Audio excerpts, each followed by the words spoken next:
Hello everybody, and thank you for tuning in to the Liberty Report. With me today is Daniel McAdams, and Daniel, good to see you. Good morning, Dr. Paul. How are you? I am doing well, and we're going to be talking about Africa.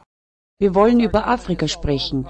Nachdem unsere Regierung alle Probleme bei der Umgestaltung des Mittleren Ostens gelöst hat und alles vorangeht.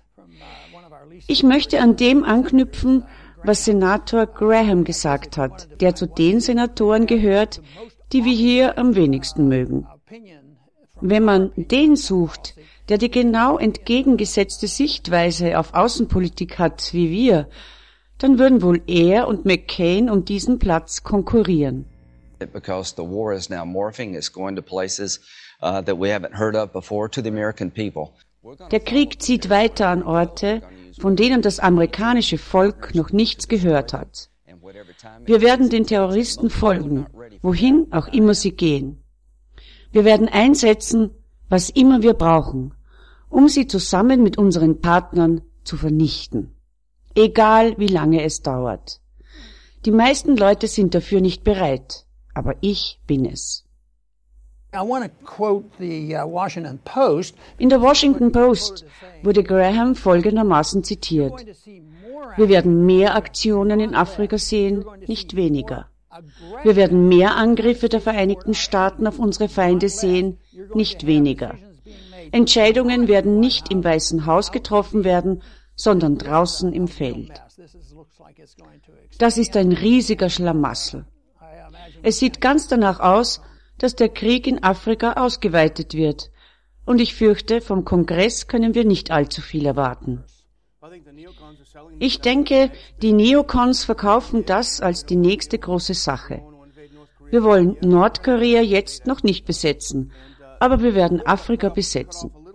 Die Aussagen von Graham wurden am Ende ein bisschen beschnitten. Die wirkliche Pointe in dem Interview von Graham war aber, Zitat, ich habe nicht gewusst, dass wir 1000 Männer in Niger haben. Zitat Ende. Das ist die Schlüsselaussage. Alles ganz geheim. Graham ist wahrscheinlich nicht einmal überrascht, dass er das nicht gewusst hat. Er glaubt wahrscheinlich, dass es genau so sein sollte. Der Senat sollte keinen Überblick haben und schon gar nicht das amerikanische Volk. Deshalb ist das Ganze außer Kontrolle geraten und so gefährlich. Das ist die Bush-Doktrin auf Speed. Ein anderes Senatsmitglied, das wir viel mehr mögen, Senator Ron Paul, hat getwittert: Wenn sogar der Kriegstreiber Lindsay Graham keinen Überblick mehr hat, dann wird klar, dass wir zu viele Kriege in zu vielen Ländern führen. Ich weiß nicht, ob er sich unmittelbar darauf bezogen hat, aber John McCain hat gesagt, die Senatoren sollten einander mit mehr Respekt behandeln. Das ist lustig, habe ich mich erinnert, denn es ist erst ein paar Monate her, dass Senator Paul sich gegen den Beitritt Montenegros zur NATO ausgesprochen hat. Und John McCain ging zum Rednerpult und sagte, dass Rand Paul für Wladimir Putin arbeitet, weil er gegen die NATO-Expansion ist. Was redet er also von Respekt? Danforth und Mattis haben sich mit Graham und McCain getroffen und danach hat Danforth vor der Presse dieselbe Position vertreten.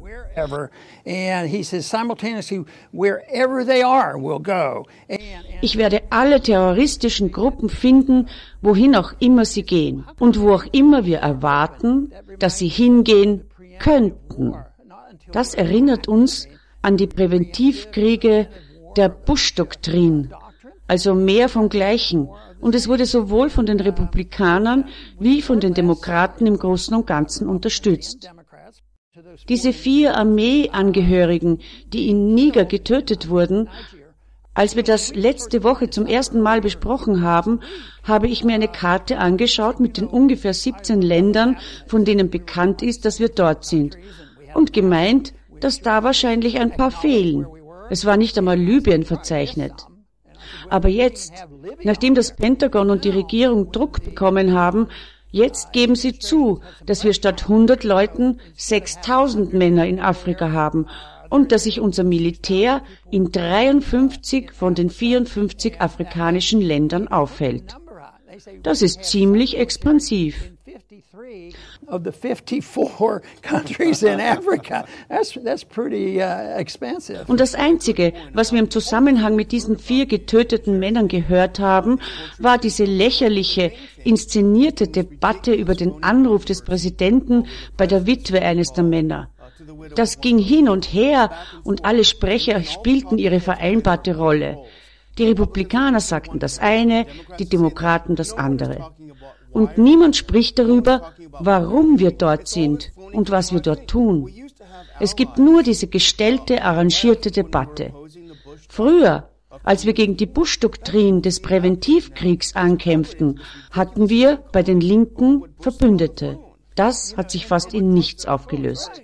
Das Pentagon gibt zu, dass wir unsere militärischen Aktivitäten in Afrika ausbauen werden. Sie haben keine Genehmigung dafür bekommen, keine Erklärungen abgegeben. Nur wenn etwas herauskommt, geben sie es zu. Sie sagen, dass das Teil ihrer globalen Strategie ist. Wir wissen wahrscheinlich, worum es dabei geht. Es hat mit der neuen Weltordnung zu tun, bei der wir die Führung übernehmen. Trump wird nicht zulassen, dass das andere tun. Also werden wir mit unserem Imperialismus und unserem Imperium weitermachen. Sie haben kürzlich Kriegsspiele veranstaltet über das, was nach 2020 geschehen könnte. Und dabei ging es um die Übernahme von Afrika bis 2024, glaube ich, oder früher. Aber sie sind jetzt schon involviert dort und bereiten alles vor. Ist es nicht absolut ironisch und unglaublich, dass wir in den letzten 15 Jahren oder noch länger diese Politik haben? Wir haben in Korea versagt, Probleme zu lösen. Und wir kämpfen diesen Krieg noch immer. Dann hatten wir das Totalversagen in Vietnam. Und wir änderten unsere Strategie und begannen, den Mittleren Osten neu zu gestalten. Beide Parteien haben das unterstützt. Und dann gab es das Totalversagen in Afghanistan und im Irak und Bestrebungen, einen Krieg mit dem Iran anzufangen. Da gibt es nicht viele Siege.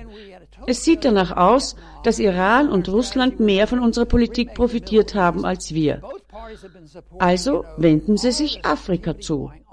Weshalb kommen Sie auf die Idee, dass Sie die Probleme Afrikas besser lösen könnten als die im Mittleren Osten? And the tendency to try to start a war with Iran. So they're a little frustrated with that. There's not many victories. It looks like Iran and Russia have gained more from our policies than we have. So now they're shifting, to Africa.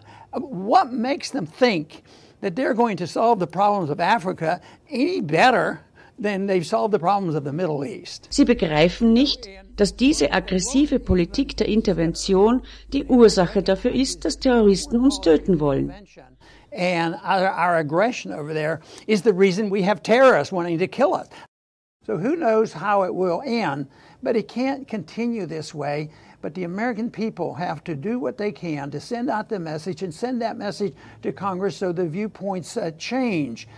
Wer weiß, wie das Ganze enden wird. Aber es kann nicht so weitergehen. Die Menschen müssen eine Botschaft senden, an den Kongress senden, damit sich die Sichtweisen dort ändern. Glücklicherweise haben wir das Internet, um uns auszudrücken, so gut wir können. Die Medien sind wirklich nicht an unserer Seite und die Republikanische Partei auch nicht. Die herrschende Klasse, die neue Weltordnung, der tiefe Staat müssen aufgedeckt werden. Das wird uns neue Möglichkeiten eröffnen. Ich glaube, die Botschaft der Freiheit lebt. Wir hören immer wieder von Menschen, die unsere Kriege satt haben. Aber wir brauchen viel mehr Menschen, die verstehen, worum es geht, die sich aktiv beteiligen, weil ihre Anzahl am Ende zählt. Gedanken und Sichtweisen sind es, die den Unterschied in der Welt machen. Eine Idee, deren Zeit gekommen ist, kann weder von Armeen noch Regierungen unterdrückt werden. Deshalb bin ich optimistisch, dass sich die Idee von Frieden und Wohlstand durchsetzen wird. Ich denke, das ist es wert, dafür zu arbeiten.